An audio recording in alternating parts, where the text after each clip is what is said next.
The Kurdish people are the largest people group in the world without a state of their own.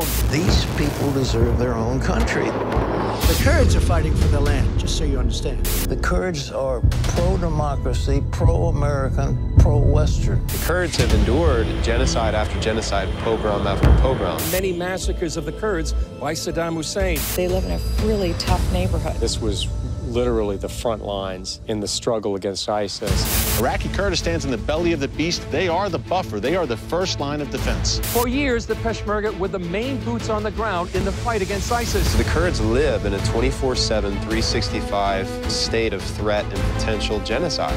In many ways, this is the crossroads of the Middle East. One of the most practical ways that we can love and stand with Israel and bless Israel in these days is to stand with the Kurds.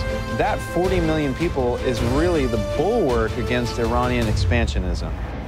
We need to lift our voices on their behalf because they're going to be increasingly marginalized and silenced because of those forces that are on the hill surrounding us right now. For those of us who love the Lord, for those of us who love Israel, it's time that we open up our hearts to incorporate the Kurdish people into that because this is part of the family.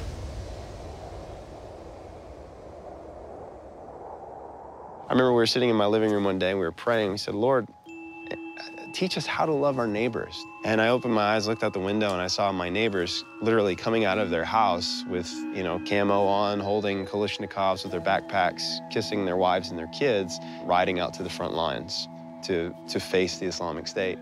And I felt as though the Lord was saying, those are your neighbors, and it's very clear what you should do.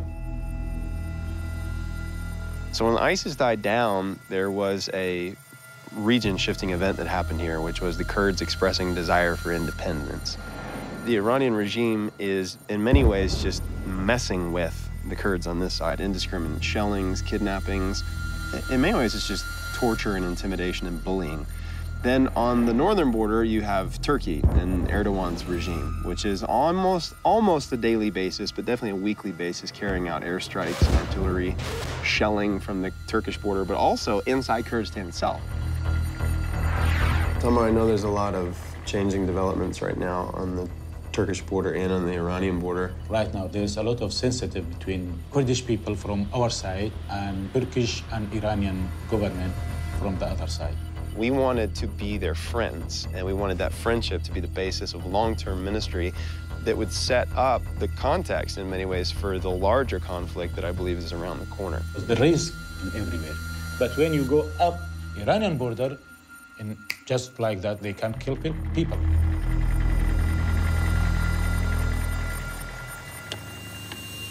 So what we do is we find existing clinics or local infrastructure, and we partner with them. We want to see leadership distributed at a local level and to do something together that would last. So right now we are on the grounds of the property that we affectionately call the Eagle's Nest, our operational headquarters for this region of the Turkish-Iranian Kurdistan border. But kind of the tip of the spear of what the ministry is medical ministry in small villages in the border areas that are at risk because of military escalation. They don't have continued medical education. You don't have medical supplies. They don't have all the things they need to be a functioning clinic. We want to build up what's local, not import something that's foreign, because that which is foreign cannot reproduce, and it can't stand alone. So been basically working and getting everything organized in the system. I mean, we're looking at labels like, cough, cold, allergy, airway stuff, Basic wound care. What if there's a group of refugees that come from Mosul and they've just got minor wounds, so you don't have to dig through all this stuff,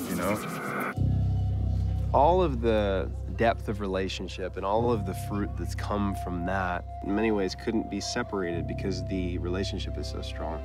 And we believe that this is a way to lay foundations in the Middle East. The main thing is love. Yeah. We need love. That's why we hang out with Christian people.